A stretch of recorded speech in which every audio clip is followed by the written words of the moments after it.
All right, and welcome to episode 3 of the Decoding Business Behaviours podcast presented by Aspire Recruitment. I'm joined once again by Terry Payne, Aspire's Managing Director.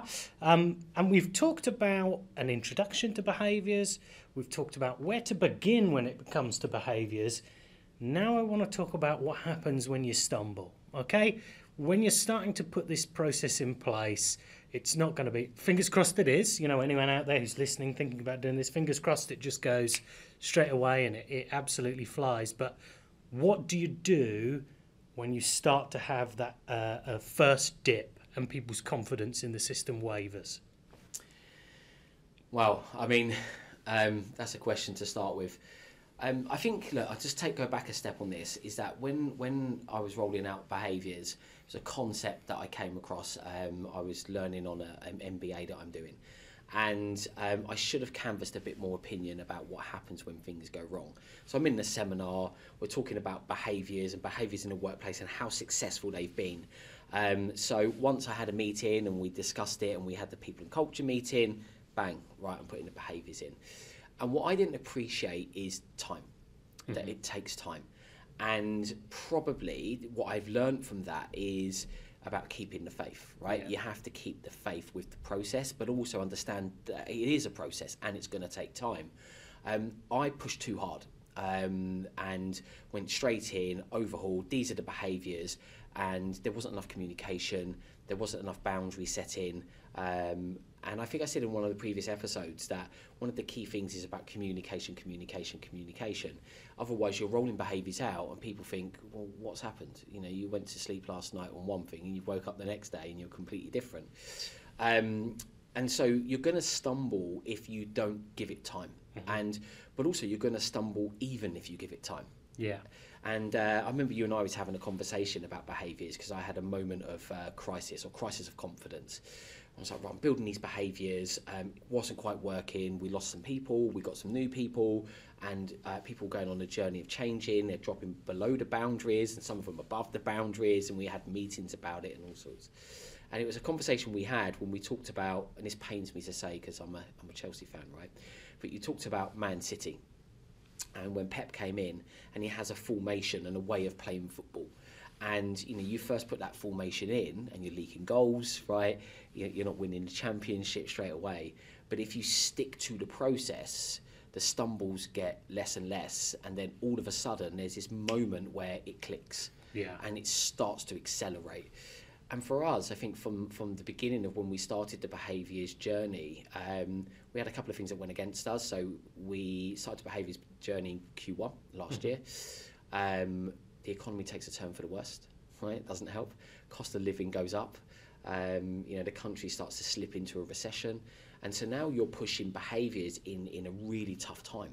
And I think sometimes, if you're changing behaviours and you're in good times, it may be a bit easier. Because people's pockets are full, right? The tummies are full, they're feeling better. But changing them whilst also trying to pivot a company in tough times was really, really difficult. So for me, it's really about going on that journey. There is never a right time, is what I'm trying to say by that final comment. But you've got to embrace the fact that you're going to get stumbling blocks. And it's just part of what it is.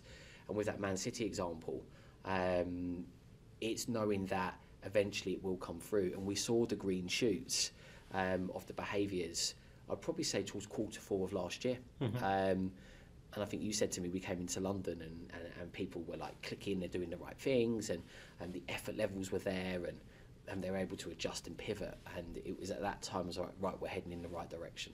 It takes took us pretty much 12 months to hit that, and I think there's a really key point in there, which is hold firm in the face of falling revenue. And I think that, we talked about getting rid of a star performer being hard. In your job specifically, in other senior positions in a business, CEO, MD, COO, choose what you want. Watching a dip is always going to be hard, even if you can see that on the other side, actually, your bell curve is going to go even further up. So how do you, specifically, I think we're talking to MDs and directors and CEOs. How do you handle that?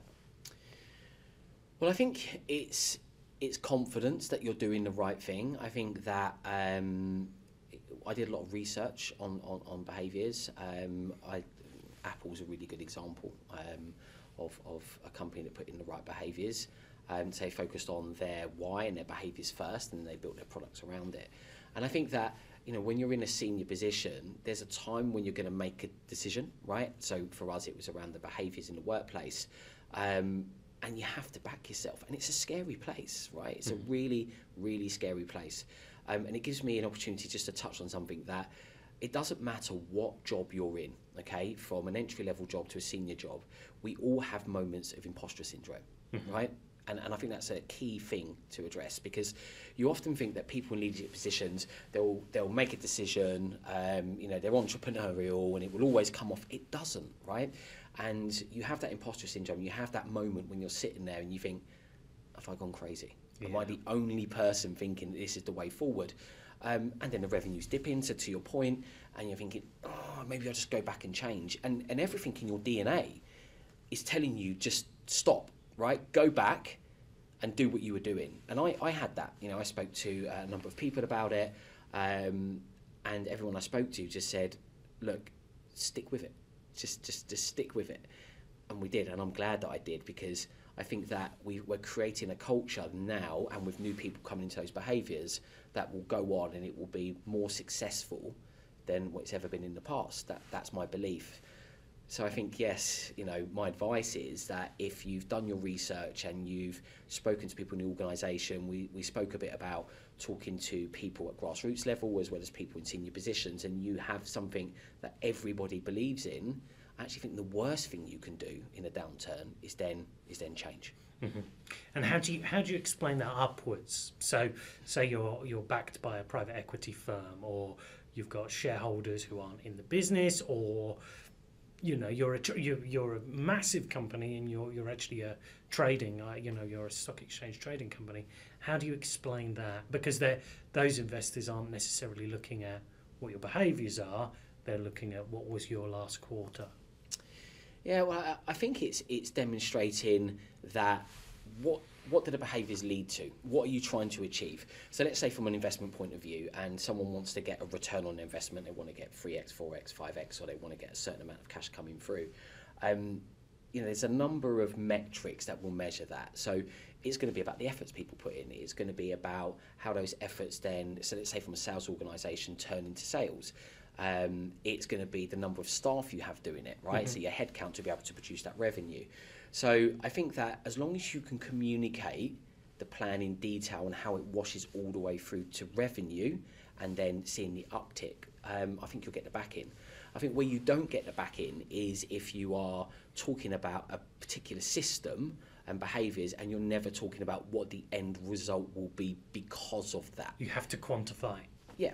So it's like Pep coming in. We'll go back to football, right? And not it's a football podcast. I love football, but it's like Pep coming in and saying, I've got this system, but it's never going to win a Champions League. Or Pep, are you going to win a Champions League? I don't know. Are you ever going to win the league? I don't know. Right? Yeah, willingness. Yeah, so it is, and it has to be that detailed plan. One of the things that I've been working on recently is a 5-year plan. So often the things that we're doing now, they don't always benefit the now, they benefit the future. Yeah. Okay, so it's about bringing people in with no experience with the right behaviours. It's about adjusting the behaviours of the people that you have. It's about having development plans for the people that are experienced and then want to move on to next jobs and their behaviours.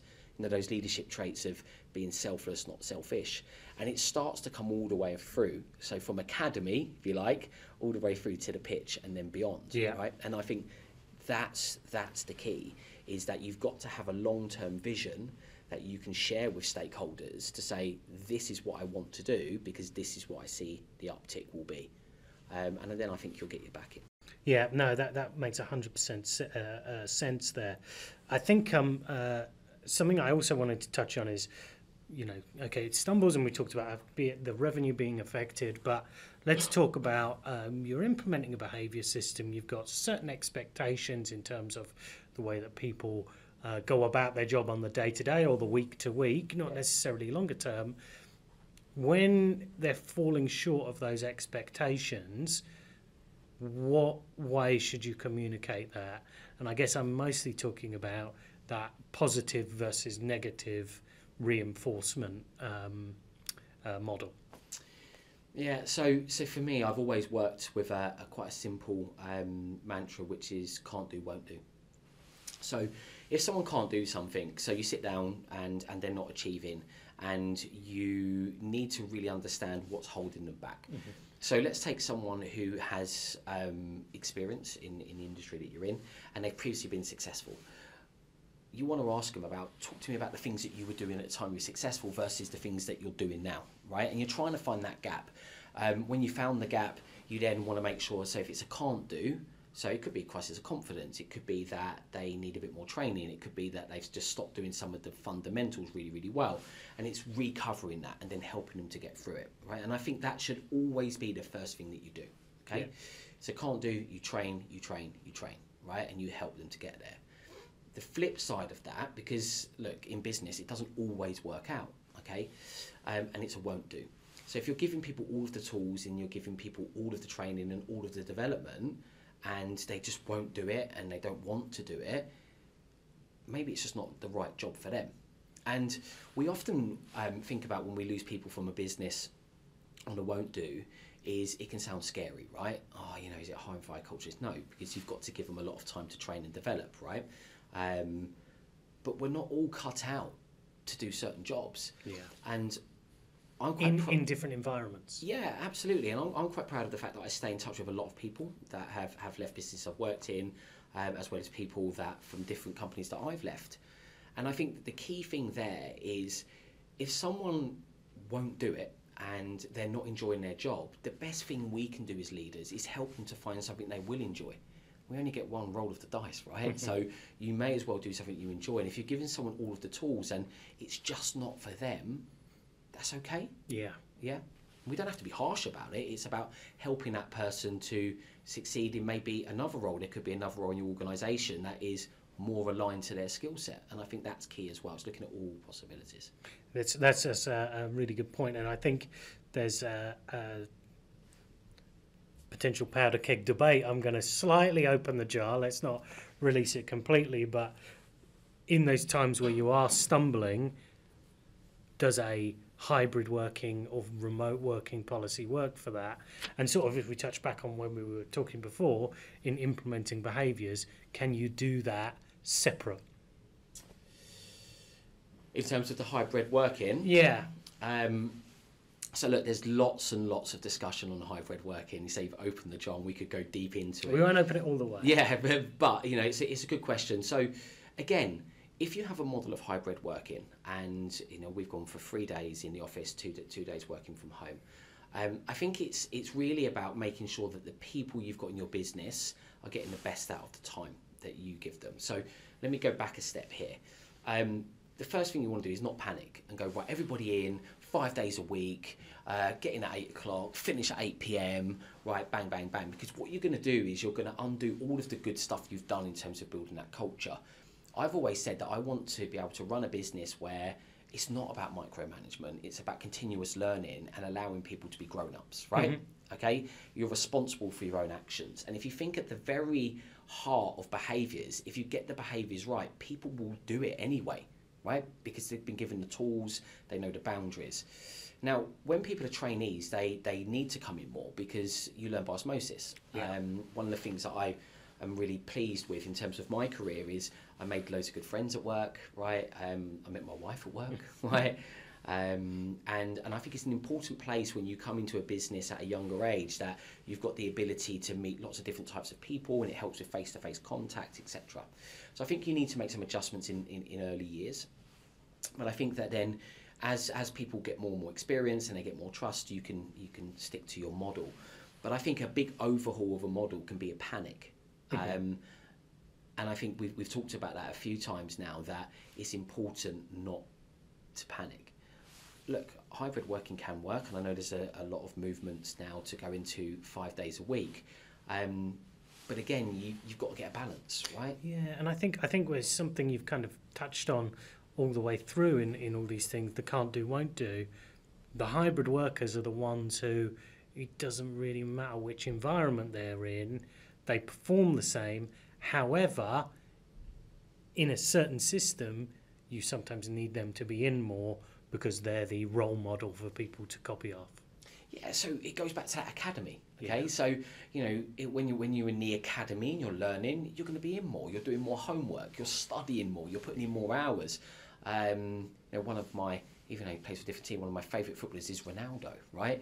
And I watched this funny video about him where when he was growing up, people would turn up to the training ground at 6 a.m, he's already in the gym, right? And people would leave at 9 o'clock at night and he's back in the gym. And I think in the early days, in that academy sort of position, and the same in business, you have to put those extra efforts in because that's where your learning is condensed. You're going to learn the most, right? And then I think that then as you get more and more experience and the behaviours are then set, a bit of flexibility can come in.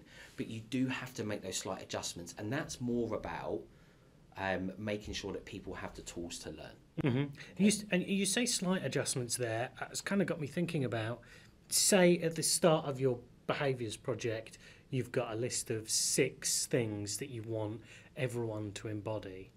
And you get about 4 months in and you think, I wouldn't have done that one. I would have changed it for this. I wouldn't have had a certain characteristic. Instead, this one probably fits better what we're trying to do. Can you change once you've begun?